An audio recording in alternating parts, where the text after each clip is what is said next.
Ejo music. Gbẹ̀rẹ̀gbẹ̀rẹ̀ mi yàn mí ẹ̀. Ọ̀pọ̀ àṣìṣe ọ̀húnwẹ̀. Ṣé ọ̀húnwẹ̀ o? Mama afọ Ivan. Mú àkùrà o. Mi sì rí ẹ̀. Kúrú akpa nẹ́sítọ̀. Yàmi ọ̀rọ̀ súbà.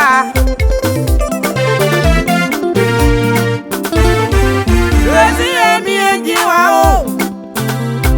Ngolongolo nana nyami e. Ao fami Lèzi e.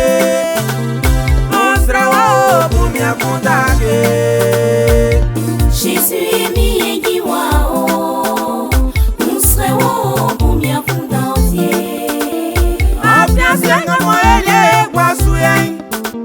Senyele timanyo ma obie o. Ise ke soti mansan fwen. Milie ma obie o. Jenga milie buye kundake. Milie misuwa kopronyo. Ao mi kunjo makun. Ndi alienyo toma mi kunkun. La vie o la vie ma kun. Yakina bumi akundake. Afike fe wa mo ejuloi. Benga mo bele mesimu. Ao bele benimu. Bangwandi o Ejo music. ma fame o me dromu. Beni me ma o awoke. Dama meze belie bano. Dama me alie badi o. Mi ma one ma vienyo. Unya misio milie umansra. Unya mingro milie umansra. Mitra lienya waka ansano.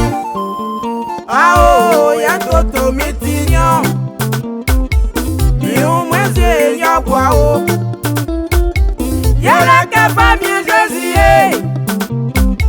Mi o souffre de ma vie ou.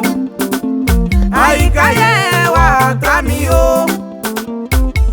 Mi mi nya konsuwa. Mi wa mi Jésus.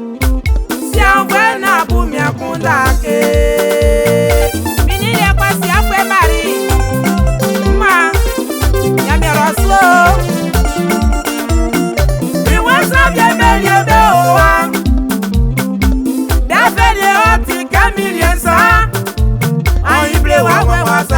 Alomo to pa je won papa sanje o mi won sanje ja ori sunyo ona u me ikun senu ba o a o da e wanzolele ya ki o si ahun feke